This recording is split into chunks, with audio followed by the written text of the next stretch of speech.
Warning, the following podcast is a shit show, and the individuals you are about to meet are idiots. Their opinions, anecdotes, and advice contain zero nutritional value. This is the critical human condition and all of its strangeness. This is life, according to an idiot. Let me know when you're going again. We're going. This is some new stuff for you guys. By the way, hi, I'm Jeremy. Hello, I am Kaylee. This is a change of pace from our regular format. We're going to try to do these mini-sodes. Yeah. We coined that term. No one's ever used that before. We figured we wait too long to episodic you.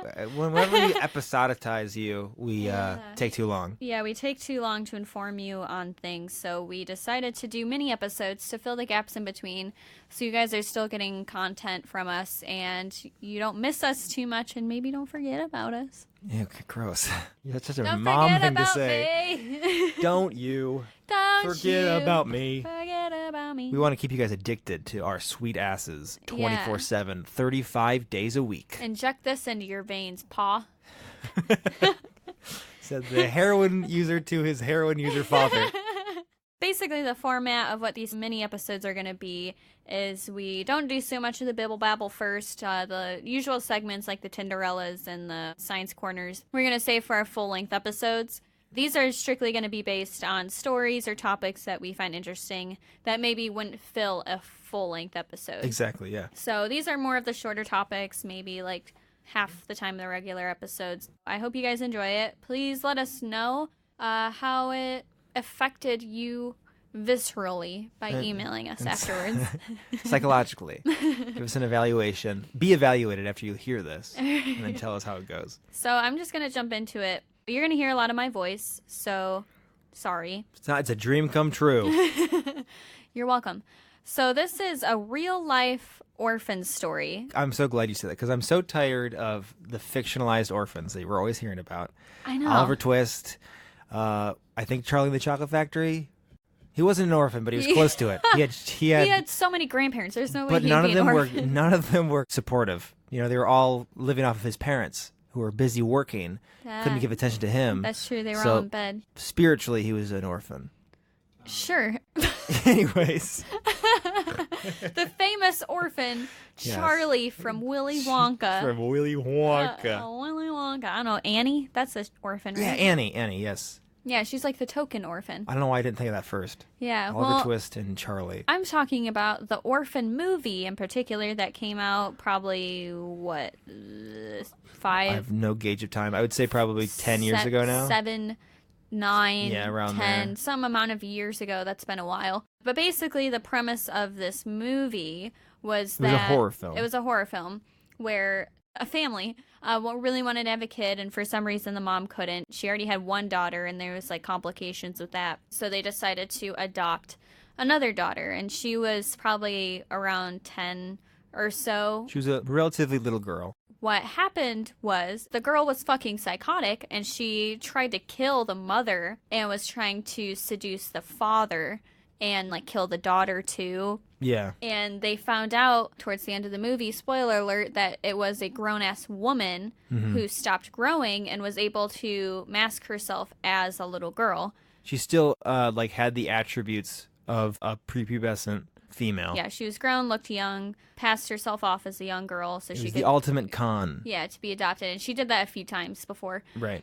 So this happened in real life not too long ago. In the case of Christine Barnett, who is 45, and her husband, 43. He doesn't have a name, so don't worry about it. His name is 43. This actually happened after that movie, and they are being charged with abandoning their 9-year-old daughter for 3 years in Indiana and fleeing to Canada. What terrible parents. What terrible parents. You probably read that headline and be like, abandoning a 9-year-old daughter. I hope they get the chair. Right. How could she survive for 3 years? So before all of this kind of controversy happened with the orphan, the Barnetts were very experienced foster parents. They had an autistic son who published his first academic paper at 12, and was in university by the age of 15. And he's actually like written his own book and had that published about his experience being autistic. So they're coined as really amazing parents in the community, very loving people. They really cared about children. The mom had children before, but she still wanted to take care of kids, so she was doing the fostering thing for a while. Because of this, they were approached back in May of 2010. There was an emergency adoption situation of a Ukrainian girl who is 6 years old. Her name was Natalia Grace. That's a porn star name. So Carry on. Natalia Grace. And the situation with the adoption was a little bit weird. She was 25. Right. We have an emergency adoption for a 25-year-old woman. No problem. I'm on it. Spoiler alert. So parents had no hesitation in adopting her. They always wanted a large family. They always wanted a larger child that was 25. Right. They were informed that Natalia had a bone growth disorder, spondyloepimetaphyseal dysplasia. That sounds like a sorority. Yeah, something like that. Metaphyseal. Metaphyseal dysplasia. Essentially what this disorder did is it caused a short stature, skeletal abnormalities, and vision problems. Oh, okay. They had pretty much no details about her other than she was from the Ukraine. She was 6 and she kind of had this disorder. Yeah. They only had 24 hours to adopt her. The previous adopted parents suddenly gave her up for undisclosed reasons, and she only had 24 hours before she would be deported back to the Ukraine. Yeah. So they were like, of course, good we'll people. Take care Good of this people. girl. They the sound like good Barnetts. people. I'm Yeah. so glad they're in jail now. Right? They're being charged. Yeah, so glad. Hold your judgments. We're Okay. gonna work through this whole story. It's a roller coaster ride. Okay.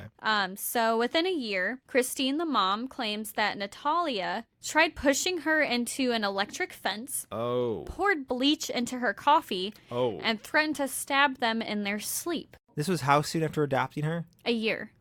She is so not under deep cover. No, she's Like, not even remotely covert. at this point she's 7. So Work harder, like Natalia. within a year. Do better. Yeah. Natalia's just like getting the bleach out. Straight up, just like, I'm gonna stab you. You know how 7-year-olds can be.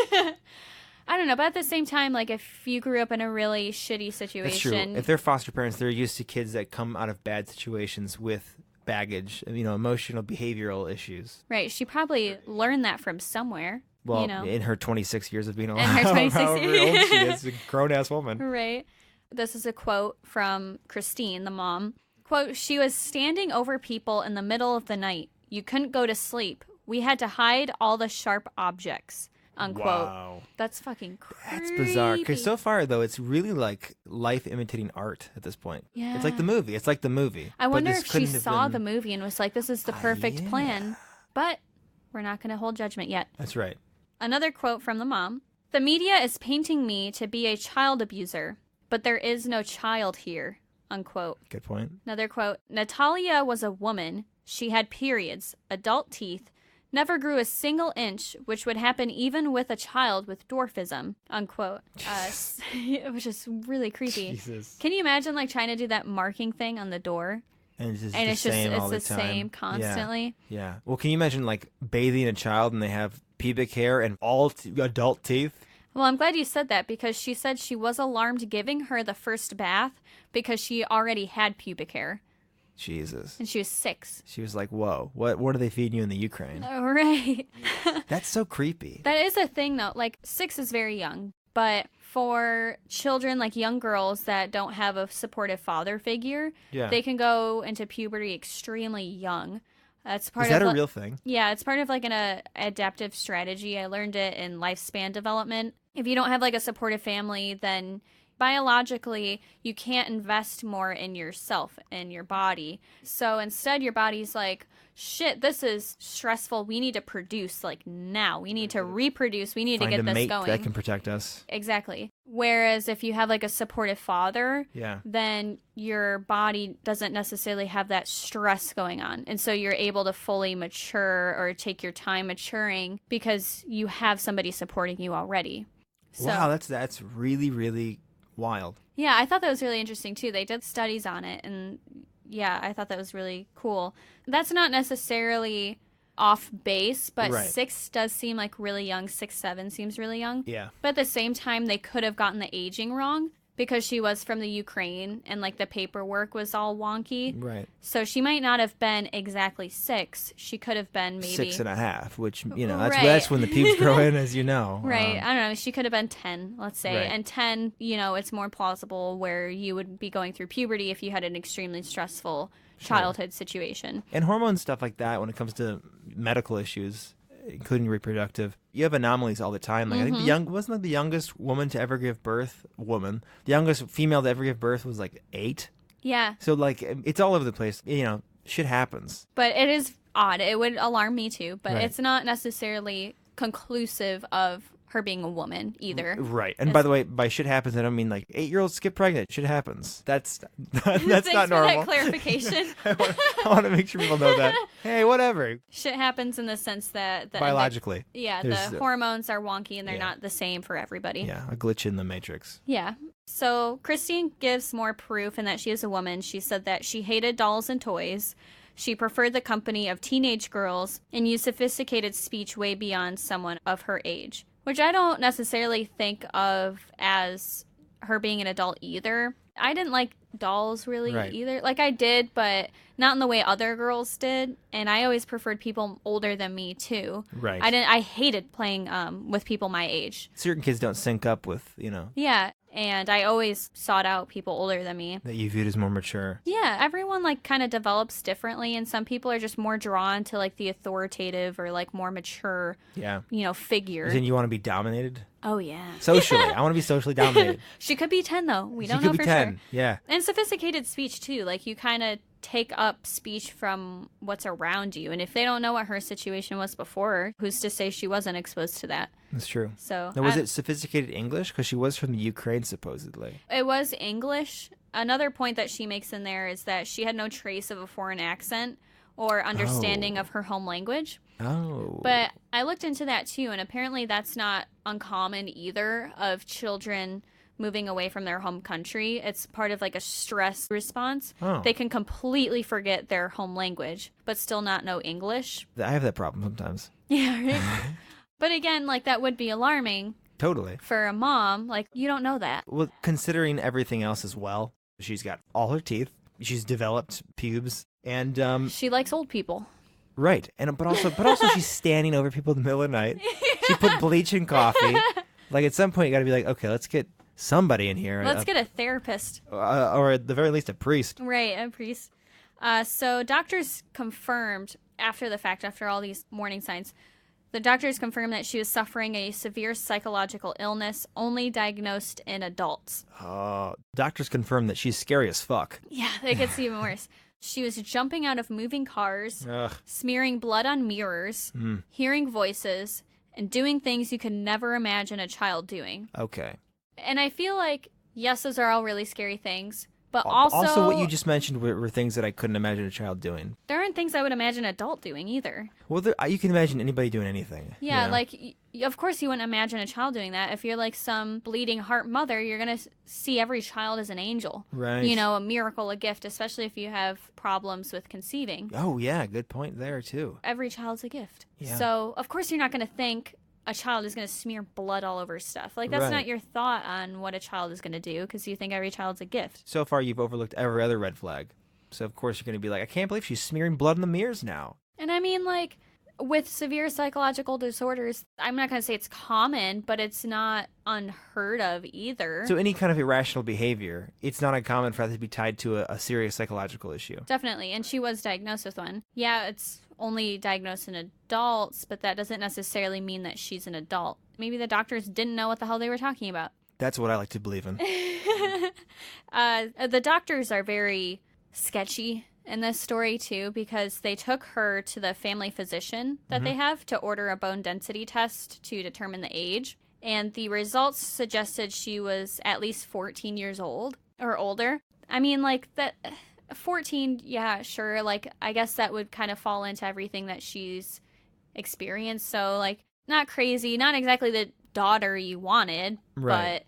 but she's from the Ukraine. Right, yeah. The birth certificate was like She's an all import. fucked, and yeah, the physician stated that she described how she was going to kill all the family members and that she had no remorse about it. And Natalia was going as far as to describe it as fun. To the doctor? To the doctor and like the staff. Yeah, so the reason that the family physician was so sketchy, when they took her to the hospital in 2012 after she had had the bone density done, the doctor was such a close friend of the parents. He wrote a statement for their case that Natalia's 2003 birth date was clearly inaccurate and that Natalia had made a career out of pretending to be a young child. Oh. He said that Natalia had fooled him, her parents, and other physicians. So the doctor's letter was really scrutinized because it wasn't at all like a professional... It wasn't objective. It wasn't written in a professional way. A professional physician with any kind of credibility would not write a letter in that fashion. Too emotionally charged, I would imagine? Too emotional, not objective at all. He said fuck 3 times in the letter. Yeah.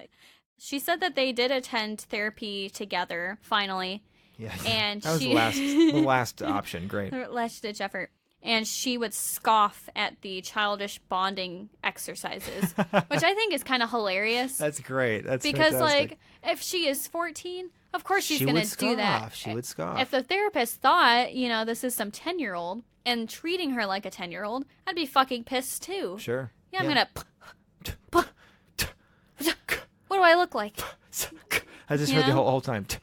I don't know about you, but in middle school... Oh, that was Scoff City. Yeah, if anyone associated me with a grade younger, I'd be like, "Fuck you." That's such a huge maturity difference, and even a year being thought that you're 4 years younger, even at that age, you're gonna be so pissed off. I'd be pissed off if somebody did that to me now. The issue is though that she still isn't articulating that she's 14. Right? She isn't. Right. She probably doesn't know. But look at her use of language, as the mom implies. She's super articulate. Right. So you'd think she'd be able to say "Oh, I am not a child." But if she was that young, being brought over, she probably doesn't know. Yeah, for sure. She's not a grown woman impersonating a child. Are you kidding me? Right. Yeah. She's just a weird-looking kid with all of her teeth, pubic hair, murderous intentions, dense as hell bones, an adult psychological condition.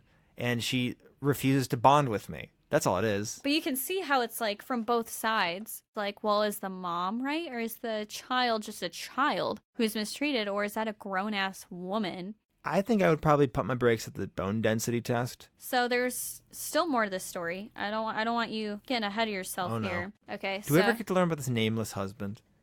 His name's Michael. He has a name. I think that's what he said his name was. Oh, that's disappointing. I thought it'd be... He's not very important. We're all concerned about the mom because they're the only ones that love the children. Okay. So fair. In 2012, the mom applied to have Natalia's age corrected to 22 so she could receive adult psychiatric help. She should be, 8 now, supposedly? Yeah. Based on the birth certificate they were given, she should be 8. Yeah. But the bone density showed that she was 14. Okay, yeah. So 2012 was when the police first began asking questions, and they were trying to establish whether an immigration fraud took place before the Barnetts had any involvement with Natalia. Oh, so they think she still came from the Ukraine? Yeah. Okay. They just think that she came under false information. Pretenses. Yeah, false pretenses. In June of 2012, the Barnetts appealed to have her age changed. The judge accepted the couple's allegations and revised Natalia's date of birth to 1989, which would change her age from 8 to 22. Stop to consider the jump of time. 8 and 22. Yeah, that's wild. That's disturbing. And the bone density only said that she was at least 14. There isn't really anything indicating that she's that old other than maybe her psychiatric disorder. But the age that they chose, 22, was under question because that happens to be the age where you're no longer responsible for your dependents. Well, I don't blame them. They want to get rid of that they changed crazy it person. to 22, and they would have absolutely no more responsibility for her anymore. So that was thrown into question, too, on why they chose specifically 22. That's so understandable. Come on, guys. Let's just make her 22. Jeremy, I'll talk to the judge. Yeah. I'll be like, hey, man, listen. Let's be real here. This is some spooky stuff, and we should put an end to it right now. So the judge was ruling in favor with the parents on this, and she was legally responsible for herself. The Barnetts decided to rent an apartment for Natalia, and they placed her under the supervision of a state healthcare provider. I'm sure that was the utmost quality right? of psychiatric care. Natalia started causing problems at the property and was evicted. The Barnetts decided to step in again to prevent her from getting homeless. And they're too nice. They're too nice. I know. I almost don't mean that as a compliment. Yeah. This is a scary person. Stop. She started renting a new apartment for her in the area. Barnett said that she was communicating daily with Natalia and even came up with a plan for Natalia to enroll in college to get her high school diploma and study cosmetology. They co-signed the lease, paid for the rent up front for a year. Jeez. Help with the groceries, bought furniture for her apartment. You know what? Let me give them my information. Yeah, right? Hey, what's up? I'm 7. Help. How you doing? Help, I'm poor too. But yeah, she said that she was like optimistic. She felt good. They had like a concrete plan for her. She had food stamps. She had Social Security income. She demonstrated apparently that she was able to live on her own. That same year, they decided to move to Canada so that Jacob, their autistic son, could attend the Perimeter Institute for Theoretical Physics in Waterloo, Ontario, leaving Natalia behind at her rented apartment. Though by then, Barnett says Natalia had vanished and stopped returning her calls. So some manic episode. Yeah, probably. Barnett feared Natalia had stopped taking her medication and was probably posing as a child again for another unsuspecting family. That's so creepy. That's so creepy, that concept. To willingly do that. They said that they found a little pink dress in her closet and a little pink bicycle parked beside her house. Oh! Yeah. Ugh. Oh my God. I hate that. But what if she literally thinks that she's a child? I think she doesn't think she's a child. Maybe psychologically a part of her does want to be a child. But I think she knows the difference. It's just more of like a lifestyle choice. Yeah. And Natalia is getting exactly what she wants, which is she can be dependent financially on somebody else. You know what I mean? Assuming that she's not 14. Barnett said that she wanted to force her back into treatment, but she couldn't do that anymore because she was technically an adult. She stopped communicating with the Barnetts. They did get a letter in the mail stating that she had changed Michael, the husband, from the beneficiary of her Social Security income to somebody else that they didn't know. Okay. And the last time that they had spoken on the phone, she said that she was cooking spaghetti for her new family. So... Oh, hold on. She was cooking spaghetti? Yeah. So who's letting an 8-year-old cook spaghetti? It's so weird. Complete freak show. Yeah. The mother obviously is extremely upset. You know, she says... to everybody, amazing mother, goes out of her way, treasures children. Maybe she's too concerned about her image. You know what I mean? Maybe, Because what this is, perfect window of opportunity just to leave. She's with another family. She knows how to cook spaghetti. That's great. If you have the skill to boil water, you can survive in this crazy old rock of a world. But I think that she needs to run, and she's not going to because she's like, I need to make sure that I get the Mother of the Year award. Like, I can't possibly be guilty because look at everything I did for her. Right. Maybe she was just too much to handle and she was like desperately just trying to get her off her plate. Well, look, and onto a plate of spaghetti adult. with her new family. She's an adult. Like, I don't have to deal with her anymore because look, she has teeth and pubes. The murderous aspect, though, comes the violence. That's true, yeah. I would want her off my plate, too. Absolutely. There's probably like some qualities to her. They're like, that's nice. What she doesn't have in a family, she makes up for in pubic hair. Right. So the story keeps going. I don't want to leave you off on that yet, buddy. We got more. Oh, God. So, is there a death? There's not going to be a death. We'll see. Okay. So the mom is completely devastated that... Why? She's being investigated. Oh, she's being investigated I thought she's like upset about like she's making spaghetti for someone that isn't me. No. She's completely devastated about the accusations that she abandoned a child. Oh, right, because that's not good for her character. Her amazing mother right. persona that we don't know if is real or not. She might be great. I don't want to tarnish her more. So that's the mom's side of the story. Okay. So now we're gonna hop into the police department's version of events. Okay. So the sheriff's department, this is all the documentation that they gathered on this investigation of Natalia. They stated that at the children's hospital, a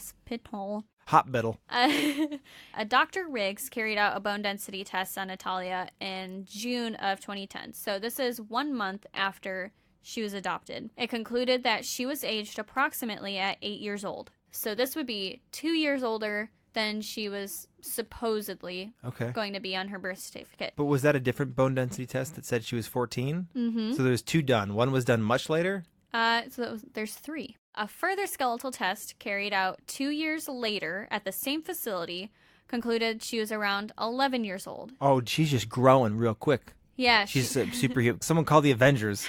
We got a new hero. It's about right. So if she was about 8, and then 2 years later, she was around 11, that's... Okay, If that's she true. if she's Yeah. like 8.5, Right. She's just drinking a lot of milk, so Right. it's speeding So up that- a little bit. so that's not crazy to think that. No, it really isn't.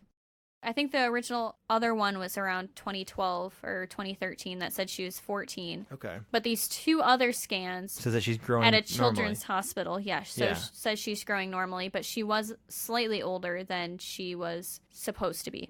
The affidavit reveals that it was Natalia herself who told the police in 2014 that she had been left alone when her adoptive parents moved to Canada. The document further says that when an officer spoke with Michael, the husband, he admitted he knew all along that Natalia was a minor child when she was allegedly abandoned.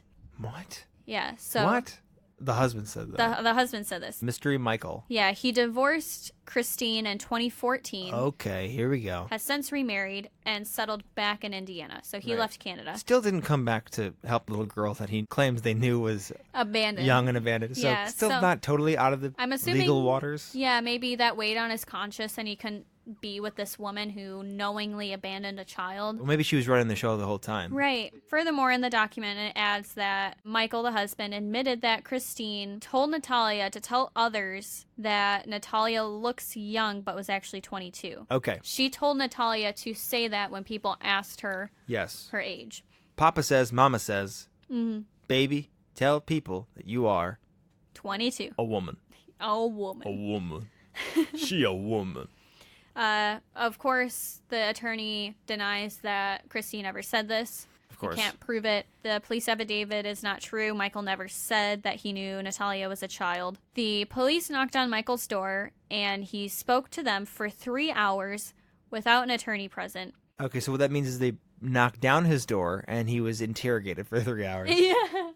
Alternatively, they knocked on the door, asked about the case, and then he was like so ready to just That's let true. it all That's hang out. also true. And he talked to him for 3 hours, and the police were like inching their way to the door. Yeah, okay, we're good. We got Okay, you. We got you. We, All right, we got it all like right, 2 all hours. right. Thank Yeah. you. That would be me. Like so much Yeah. guilt. Like I just finally somebody asked me. Let me tell you. Let me tell you about this fucked situation. So the attorney argues that because of this, the statements he gave were clearly taken out of context. Right. Yeah. Coerced testimony. So the court case continues. It's still there's no real verdict. It's just getting more and more messy. Yeah, essentially. more muddy. For Natalia, the parents, the attorneys, the police, no one knows where she is. She still hasn't been found. All we know is that her bones are growing stronger by the day. Right. The article says that despite the possibility she's now 30 years old, Natalia's full court records will remain sealed until a court decides she was a child or not, because the adoption cases are treated as confidential. No one will have access until it's determined she's a woman or she is child. That's where it is currently? No. Oh, God.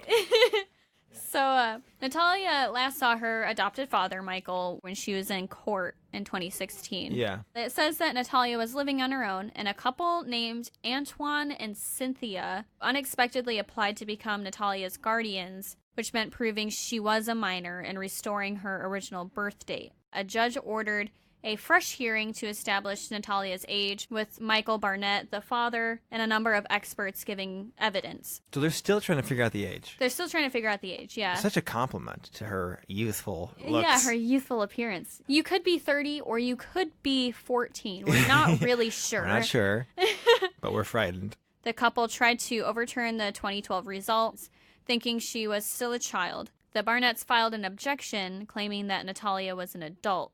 The judge upheld the original results, and the couple dropped the guardianship petition for Natalia. So, where we are now, Christine and Michael Barnett both claim their innocence. Christine said, quote, "I am being charged by the state of Indiana for crimes against a child when the state of Indiana has determined multiple times that Natalia was an adult." End quote. So the abandonment charges occurred in 2019. Yeah. Okay. Christine Barnett surrendered to authorities on Thursday, September 19th, and was released after posting a $5,500 bond. The ex-husband, Michael, surrendered to the county jail on September 18th and was immediately released after posting a $5,000 bail. And that's where we're left off. But if you've looked at pictures of her, it does look like a child. Oh, no, for sure. But she also looks like an adult. She kind of does, but also shows pictures that she's drawn and like paintings and stuff. But you can falsify that. I don't know that I could. Yeah, I've seen some people that can barely draw like a house. There's like a square with a triangle on top. I feel like there's a certain creativity with a child. Yeah. Where their drawings are very obvious. I don't even know if I would know how to fake that. Like, but if you tried and you saw who you thought was a child doing it, you're not going to question that. You're like, this kid's a good artist. Right. Because she's only, like 8 or whatever? So, like, she can still draw kind of shitty and get away with it. That's true. I think it could be either, honestly. Yeah, I think no one's entertaining the very likely possibility that this is some sort of Freaky Friday incident where there's a single mother with a son and a daughter, and a witch turned the mother young and the kids old, and the kids couldn't hack it long enough, and they said, sorry, Mom, we can't be raising you like this. Right. They left their mom. And now they're stuck in this weird limbo because, like, magic is not accepted in the U.S. courts. Wow. And the witch is nowhere to be found because she flew off. I don't know. Right. It's the perfect conclusion. Crime. It's the perfect prank. I really liked that story. I thought it was really interesting. It bothers me because there's no conclusion. Deep in the pit of my stomach, I'm uncomfortable because part of me thinks that's probably an adult woman. Really think about like the mental problems she's had. Yeah. When what's-her-face was getting her ready to go to college, the kid was like, yeah, no problem. I guess I'll do that. Wouldn't you though if you were a kid, I guess? I don't know. If you don't know any better and your parents are like, all right, we're going to go get Social Security cards, like you wouldn't know any better. But I also don't know if I would be able to play along that well. For 3 years to not tell anybody for 3 years? I'm just going to live in this filthy apartment that I don't know how to clean because I'm 8. But if you don't know any better, then what are you going to do? Like your parents are like, all right, this is what we're doing now. We're going to do this. And you're going to follow along because you're a kid. Whereas if you were an adult and you wanted to be a child, if you were pretending to be a child, you would fight that Social Security. You would fight that hard. Hold on. Right? Yes. However, she had a pink dress in her apartment and a pink bike. Where did she buy these? She probably was like, I'm a fucking child and I want to dress like a child. I better go find a Walmart and purchase a bike, which you have to ask an attendant to help you with. Mm-hmm. That's not something an 8-year-old would do. Are you kidding me? So also pink, like really going to be that obvious? That's an adult move. If you're a child and you get money, you're telling me the first thing you're going to do is not go in a store and buy all that shit that you want? Well, first of all, it's like 2016. She should have bought like an Xbox. Yeah, but she's a kid. She's like, I want a bike, you know? That's true. She didn't like dolls or whatever. She liked dressing up and bikes and stuff. Then why would she want a pink dress? Because... Oh, that is the... I won this. I don't know. She don't like dresses. Dolls. She wouldn't like pink dresses. That doesn't mean anything. That doesn't mean anything. I like to hear that notion stand in court. Objection, Your Honor. That doesn't mean anything. I don't want to play with dolls, but I'll wear a pink dress. Order in the court. So, how's that for a mini episode? You like that? I think that was like a nice little chunk, nice little taste of something unusual from your two favorite ghouls, Jeremy and Kaylee. I almost called you Jeremy as well. From Jeremy. Jeremy. That's two Jeremys. Me. I kind of like that. I kind of like that structure of episodes. So if you guys liked listening to that and having just a little something to get you by in between our full-length episodes, let us know. Please email me. I'm so lonely. That's what it's gotten to. Just anything. Anything. Just anything. I do read all of them. I may not respond right away, but I do read them. So send me an email. According to an idiot at what a weird prompt. gmail.com. But we also have a Facebook and Instagram, according to an idiot. We do. And you know what? I'll put up a picture of the creepy girl on Instagram. Oh, perfect. Yeah. So you guys can see for yourself. Unless you can just pull out your phone and Google it. That's also an option, but it'll be there on Instagram. Put up this one with her in a tiara. Oh, you know what? That one's tougher. Yeah, I didn't see that photo. See, she likes tiaras, so she'll like a pink dress. No, her mom bought that for her. And she loves it. Smile. Look at her. She's loving it. She's loving it. Oh, Look at that shit-eating grin on her face. Yeah. She's like, I'm 22 and I'm loving this. Yeah. To finish that thought, we have a Twitter as well. We do. At Idiots Accord. So we will also maybe respond to you. We're shy. Yeah, I have weird responses to everybody, I think. I read through them today. And I was like, Kaylee wrote that. That was Kaylee. You can tell. Jeremy's like, thank you so much. We appreciate you. And I'm like, we've been waiting for you. Yeah, someone was like, I just found out about this show. I'm loving it. And Kaylee was like, thank you so much. We were waiting for you to find us. I was like, what? Yeah, Jeremy's played hide and seek. Yeah, Jeremy's very professional, and I go straight for creepy. We've been waiting for you to find us. So if you're into that, tweet me. I'll write you a creep message. Yeah. But yeah, you can also leave us a review on iTunes if you'd like. Stay tuned for our full-length episodes, which will be coming soon. And hopefully on a more regular basis. We'll see. Yes. We're busy people. Yeah, we're busy, but not in a too good for you kind of way. We both work full-time and go to school full-time. It's like a miserable, unproductive busy. I try to put as much effort as I can into the edits, sometimes too much. So I take a little bit longer with that sweet, sweet sound design for y'alls. No comment. No comment. So hopefully we can get you more content on a more regular basis, starting with stuff like minisodes. So I hope you guys enjoyed it. Again, give us feedback, spit on us, yell at us, whatever. Love you guys. See you next time. Stay spooky. Boo, boo, boo.